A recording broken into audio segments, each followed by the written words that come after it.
Welcome to this webinar from Vuelio Towers on making the most of party conferences.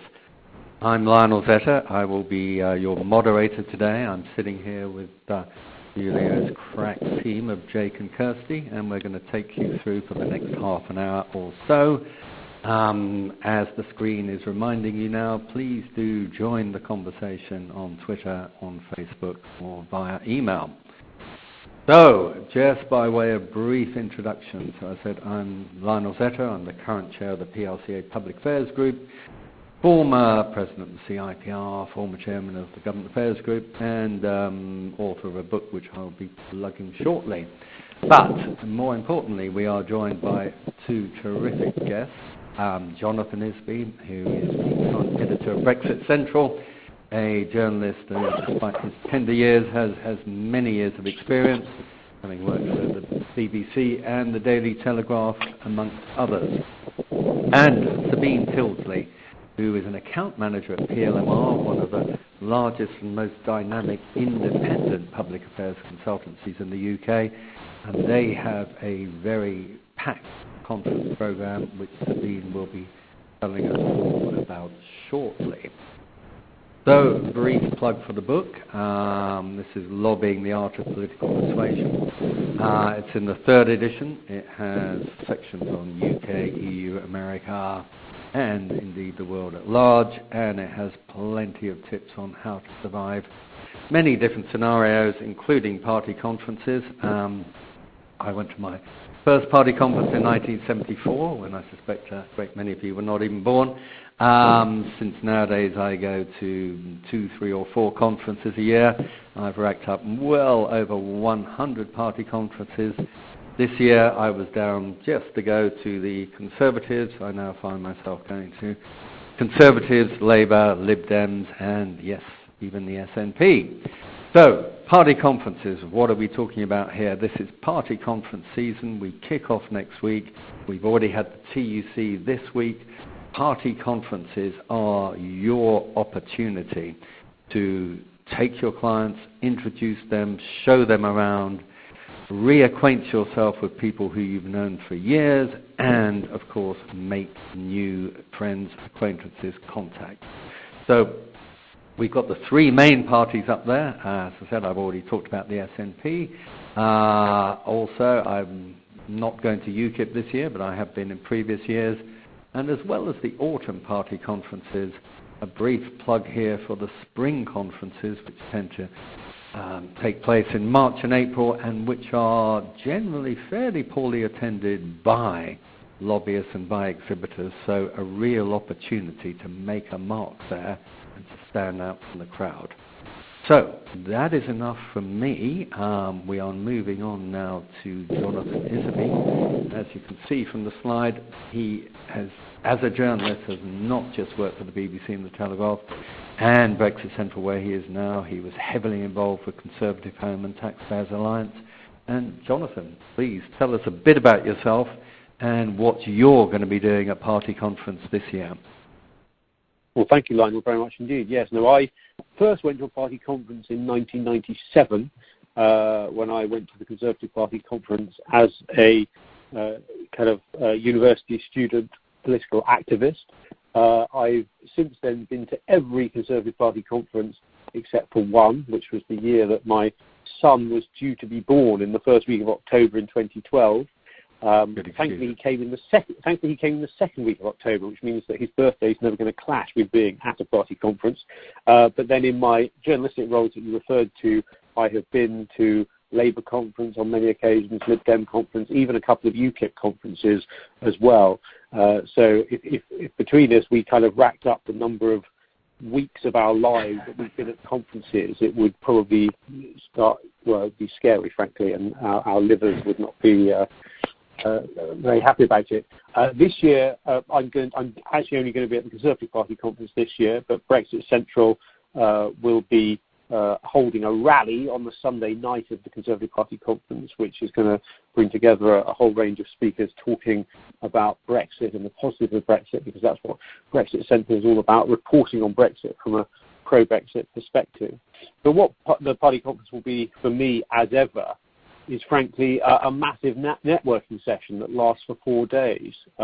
It's a great opportunity to renew old friendships with people in the worlds of politics, the media, grassroots activists, and so on. You absolutely need to make sure that you take a very big stash of business cards with you, because if you haven't exchanged lots of business cards and you haven't been doing your networking properly.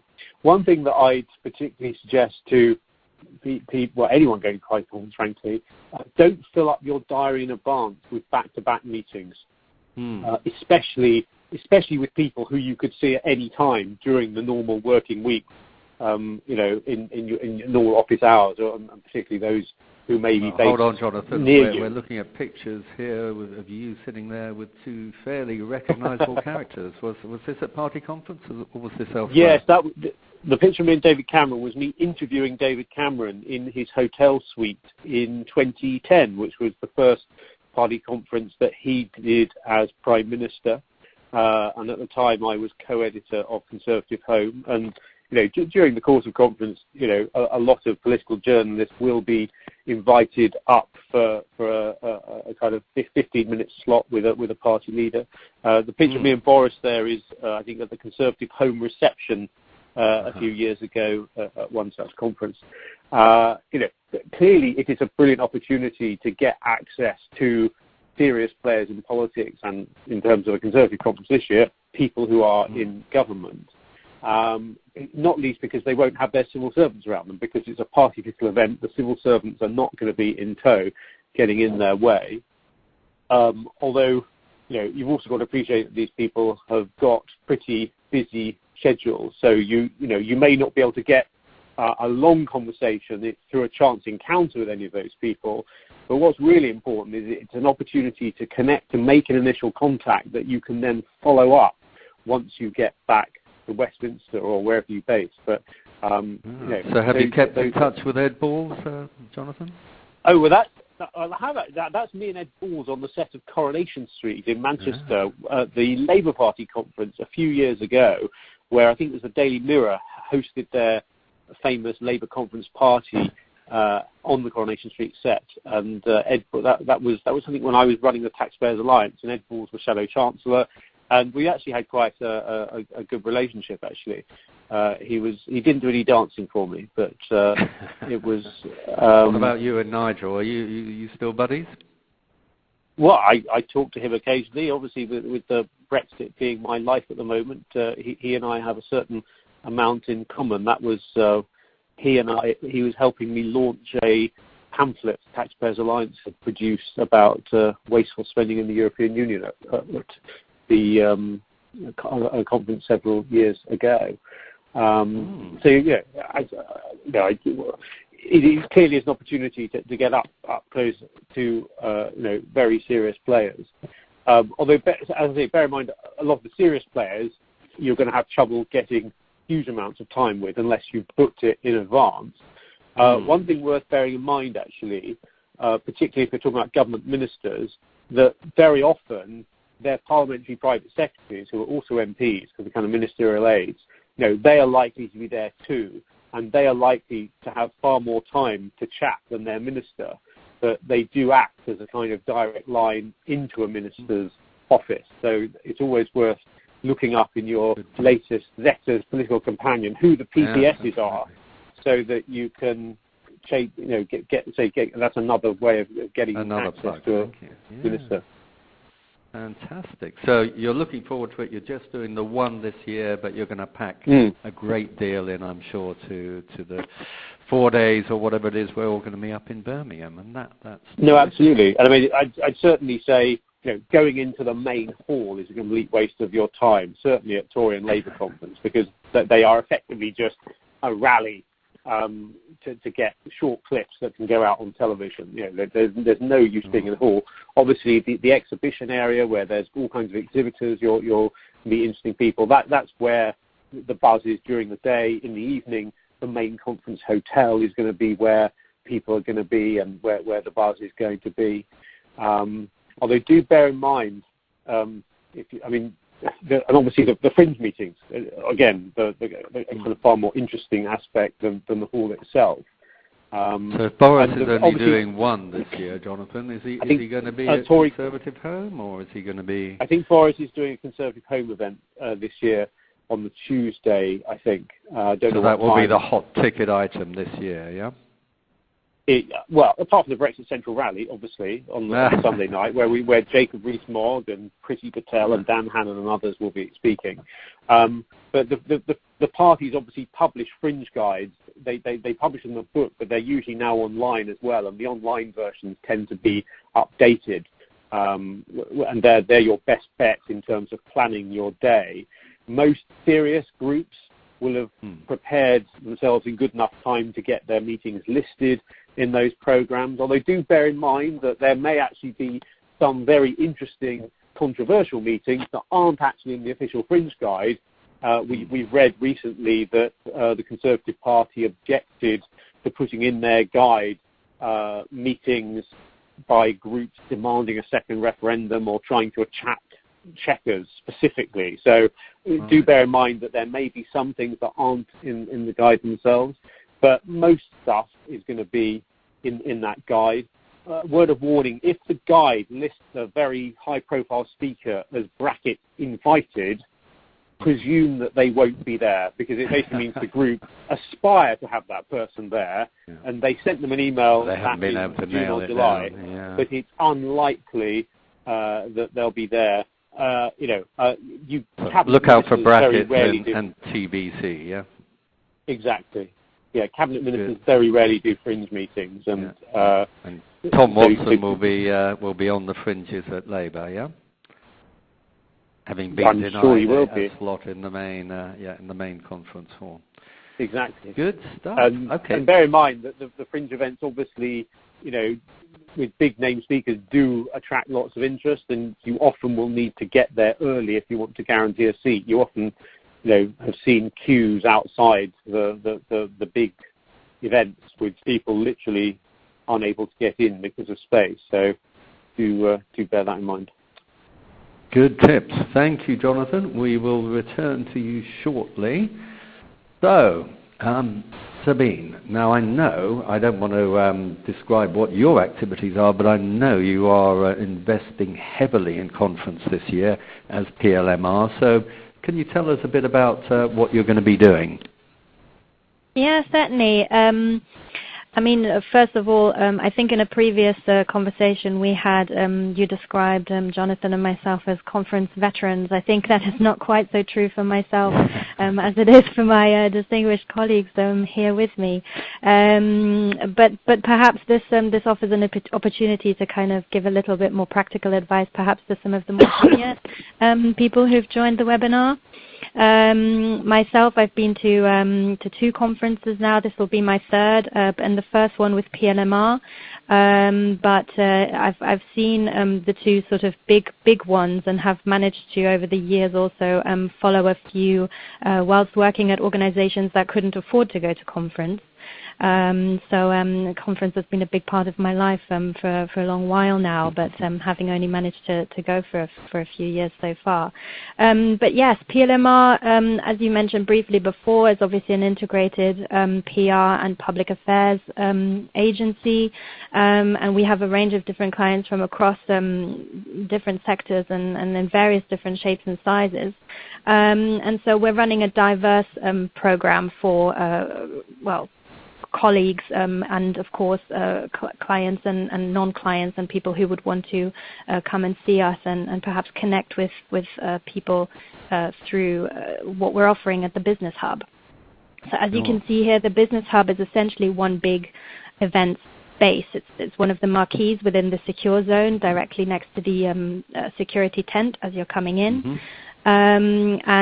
Yes, we're offering a range of different events here via our clients, but also a varied program of our own with various different events alongside different topics, as you'll see on a later slide as well, just to give you a flavor. But yes, there is an opportunity there to find a space to essentially recharge and hang out a little bit while there aren't events happening in the hub. Which recharge your phone or recharge yourself? Both, actually, but I know that those spaces are very much sought after.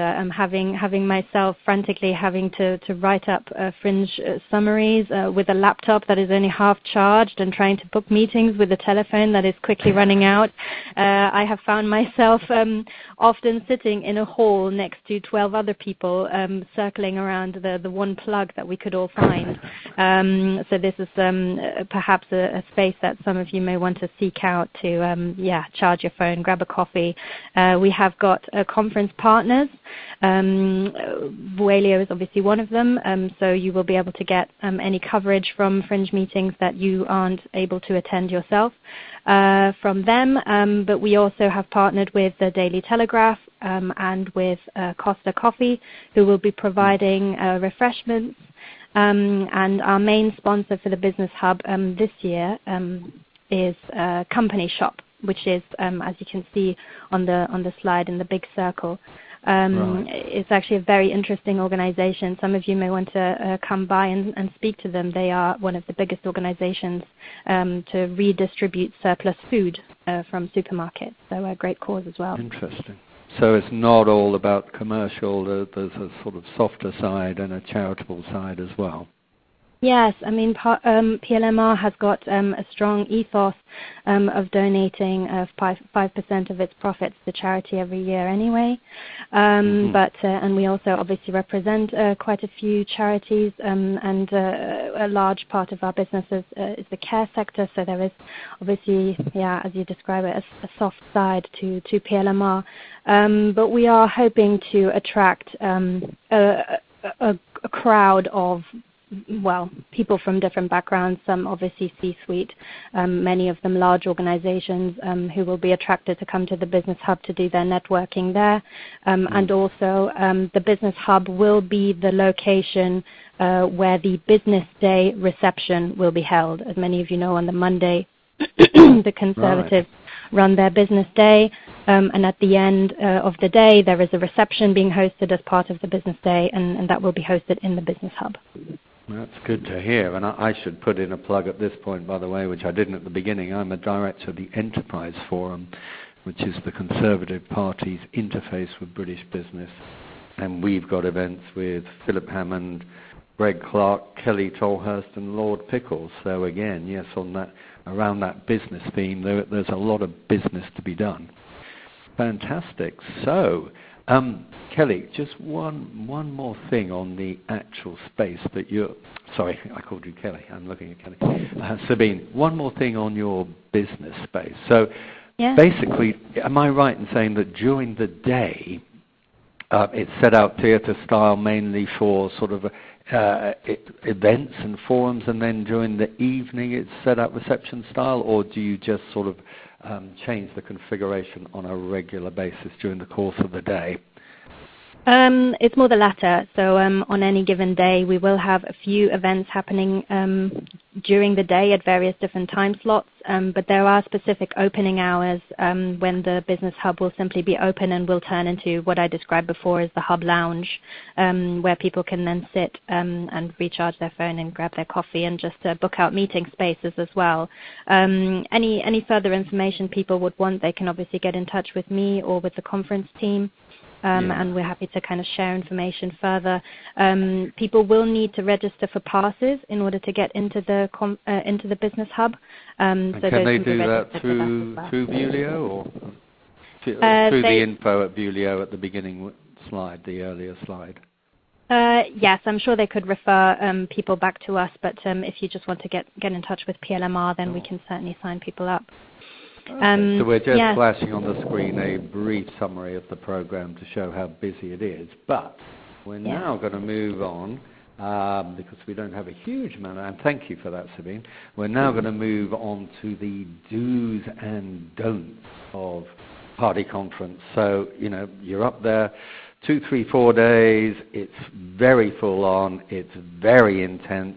We all have our sort of homespun wisdom on this, but if I can go back to you, Jonathan, just give us 2 or 3 do's and don'ts from your experience at party conferences. Sure. One thing I might suggest, consider going up on the Saturday night for a conference that starts on the Sunday. A lot of people won't go up until the conference actually begins, but on the Saturday, the hotel bar tends to be quieter, and it's actually a great opportunity to find your bearings and just spend an hour or so just reacquainting yourself with a conference centre, where the different rooms are. The ICC at Birmingham is particularly complex in terms of how you get around the different levels, different room names and so on. So that's worth considering doing. When you're going from one event to another, factor in time for the fact that you will be bumping into people for chats on the way. So there's going to be so many people around. You're going to be seeing people you want to talk to. So don't miss opportunities by having too tight a schedule. I would say at the Tory party conference, don't try blagging your way into the spectator party, because the people with the clipboards on the door will absolutely humiliate you. I've seen members of Parliament who weren't on the list turned away. Definitely bear that in mind. The other thing to bear in mind, and I say this, as a journalist who loves the whole event and so on, bear in mind there are journalists everywhere, even in the loos. So remember, anything you might say indiscreetly or a bit too loudly might be heard by someone who you might not want to hear it. And it will end up in the conference diary, even if not in the news pages. Yeah. Quite. Very good tips indeed, Jonathan. Yes. So Sabine, any thoughts? You are, without being rude, you're a comparative newcomer, but of course you slotted into conference at the point where it is now. Jonathan and I remember back in the amateur days. Nowadays, very professional, much more business orientated, maybe. So, in your experience, what are the things to do and what are the things to avoid? Well, I think what I found particularly useful when I first started going to conference was actually using some of the technological aids. I mean, I guess I would say that, and I think many younger and more junior members of various different teams, perhaps present today, would agree. Sure. There are obviously lots, and I think it's more important to try and use some of the tools that are available. In particular, there is an app to be able to schedule in and basically prepare a timetable of certain events that you would like to go to. It then alerts you as and when you need to go. It so basically prepares a diary for you. Jonathan mentioned earlier, obviously the online fringes, they update as well, and in particular where on the app you then have a meeting you are keen to go to, and then suddenly the location changes, that will update as well. So that's certainly good advice, I think. And I think a second one is also Twitter, and there are journalists everywhere, and various different websites update so quickly. You can get coverage on everything. So I think the most important thing is to go to places where you will be finding those amazing nuggets of information that you may not necessarily get from the kind of mainstream media or from some of the Twitterati who are around, because they may not think to go to that particular fringe meeting. So sometimes the niche ones are where you find the gold. Again, perhaps just kind of looking at some of the more interesting events. So some of the think tanks events I found particularly good, in particular where they have sometimes, and I'll contradict Jonathan again a little bit on, where they have put the invited bracket, because you can get in touch with them in advance and say, look, this sounds like a really great event and you have invited this person. How likely is it that they'll really turn up? And then, I mean, maybe last bit of advice, I have often tried to go to a lot of events that have been on a specific topic, in particular one where I've had a specific interest for a specific sector or a particular client, and have often found myself in the room with the same minister 3 or 4 times, and they have just given me the same line. Is that a good thing or a bad thing, do you think? Is that a good thing or a bad thing? Well, it's a great opportunity again and again to try and introduce yourself and perhaps have a conversation afterwards. And if the first three times fail, then 4th time you might get lucky. But in terms of gathering information, the difficulty is that they will just simply give the same line to different audiences. So I have found it not very fruitful to go and see a fringe meeting or attend any kind of event where a minister is attending that you've already heard speaking. So that's perhaps another good bit of advice. Really good advice, Sabine, and thank you very much for that. Now, we're nearing the end, so what we're going to do, I'm just going to give a few of my tips. I've got quite a few written down here, but I will just pick a few out. Then, if we have time, we're going to ask for very quick, repeatable anecdotes. Several of mine have been vetoed already. And then those people who need to drop off, of course, please do so, but I will stay behind and answer some of the questions that have come in. So my very rapid tips, and as you can imagine, they're pretty old school. So first of all, don't overdo it first night. This is schoolboy error or schoolgirl error. You ruin your entire week, so take it easy first night. And that relates to specifically to alcohol, but just generally. If you get the chance, disappear back to your hotel room for a siesta. Well, you would expect a man of my advanced years to say that, but trust me, it can be a game of two halves. If you can grab an hour in the middle of the day, you will be on much better form in the evening and late at night. Just in terms of what you wear, I mean, dress with what you find comfortable, but specifically, man or woman, wear comfortable shoes because you will be putting in a lot of miles. And if you've got an old raincoat, take it to conference because then you can just wrap it up and stick it under a chair somewhere and it doesn't matter if it gets lost or stolen. Good coats tend to disappear, so I wouldn't bother with those. Okay, those are just 3 rapid tips. So Jonathan, do you have an anecdote which is repeatable to our audience? Well, there's one that particularly comes to mind. My kind of favourite conference anecdote was about a woman in her 20s who was working at a think tank, who actually later went on to work in government, who was getting a lot of unwanted attention from several men one evening at conference at various of the parties. And there was the first man basically was insistent that she should go and visit him in his room later on. She was not keen about this, but he gave her the key card to his room, and he said, you know, come and see me at midnight. And she took it, and he at that point left her alone and was expectantly going to go back to his room to see her at midnight. Meanwhile, this other guy that was harassing the woman was equally kind of being suggestive about what they might want to do.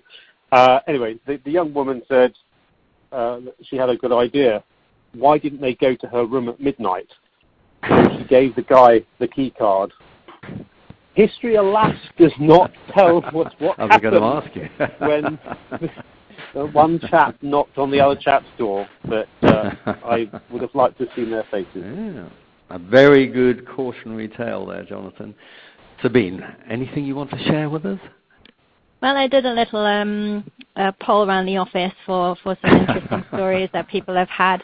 Alas, myself, I haven't managed to embarrass myself yet. Perhaps this year is the year. But some of the interesting stories have kind of all had a common theme, and usually it's always been about confusing people in the way that they look, and often just taking people for someone else. So I've had a few stories here where people have walked up to one MP and have tried to introduce themselves, and then it turned out to be a different person who looked slightly similar. The second story was about walking up to an MP and saying, "Oh, so which MP do you work for?" So again, it kind of seems to all come down to knowing your stuff. And if you have to have a little cheat sheet, or you need to use an app to help you recognize people's faces. Or just don't take chances and assume that you know who you're talking to. Yeah. Yes, exactly. So just make sure you know who may or may not be an MP, or who you're kind of friendly chatting to try and introduce yourself, so to avoid embarrassing yourselves, and trying to kind of stay as sober as you can as you're networking, to just make sure that you will not you, say you not say put your anything foot you in may it. not. Yeah. Yes, exactly. So it's the usual. Well, thank you for that, Sabine. I had a whole number sort of written down, most of them being vetoed, and some of them are too long, so I'll just tell one against myself. So having said, don't overdo it first night at party conference, my very first Labour conference, which was in Blackpool of sainted memory, and I was a bit nervous. I'd never been to a Labour conference before. I was reasonably well known as a Conservative at the time. And I thought, this is going to be terrible, nobody's going to know me, I'm going to hate it. Of course, as soon as I arrived in the Imperial Bar, you find that there are lots of people you know. I relaxed, I enjoyed myself, I probably over-enjoyed myself. The next thing I remember is waking up in my hotel room on the floor with the curtain wrapped around me and the curtain rail resting on my head. So obviously I hadn't taken my own advice on that occasion. Right. Let me wrap up on that note. Let me thank very much. It's an extremely busy day for Jonathan at BrexitCentral, so thank you for taking your time out. Thank you, Sabine, for sharing your time with us. And I know there's a lot of preparation work going on at PLMR ahead of the conference season, so we're very grateful. Thank you to Vuelio for hosting. Our guests are going to drop out now, but I'm just going to briefly skate over some of the questions that have been asked, and then I will leave you to it. There will be a podcast of this available should anyone either wish to listen again, which is extremely unlikely, or to share with their colleagues. Details of that will be posted. So thank you again to our guests. Thank you to Vuelio, and I'll just quickly run through some of these questions. Thank you for joining us. Okay, now we've had a question coming in saying, is it better to go to the main sessions or fringe events? Well, to my mind, and I suspect from our two previous guests, you'd have the same answer. Really, it's the fringes. Although, having said that, you can do both, because most fringes are scheduled to take place either in the morning, which is maybe not the best time, or during the lunch break, or in the late afternoon, evening, after the main conference event. So if you have the stamina and the patience, you can do both, but generally I would pick and choose about the debates on the main conference floor, depending on what your interests, your clients are. So go to those. Stick around if you have the stamina for the party leader's speech, which is normally the last event on the last afternoon of conference. But you can do both, provided you have the stamina and the time. But really, if you're going to learn anything, most of the announcements will be carried by the mainstream media anyway. If you're going to learn any nuggets, any intelligence, any gossip, they're going to be at the fringe. Okay, another one. If you can only go for one day, is it better to be there at the beginning or the end? Ooh, I mean, that is really difficult. Most parties will only offer a minimum of a 2-day pass. So that would be 2 days and 1 evening. So generally, I would go on the penultimate day, have the last evening, and then carry forward into the final day. By that stage, people are tired, relaxed, hungover, whatever. You're going to learn more. You'll maybe be fresh at the time when they're feeling quite jaded. You'll be on good form. So I would do, if you're going to do a day, then do the penultimate day, not the ultimate day. But if you're going to do a 2-day pass, do the penultimate day, the final evening, and the final day would be my advice. We have another one. Should you have different objectives for the different conferences, for example, to speak to more business at Conservative? It really depends who you're representing and what you're there for.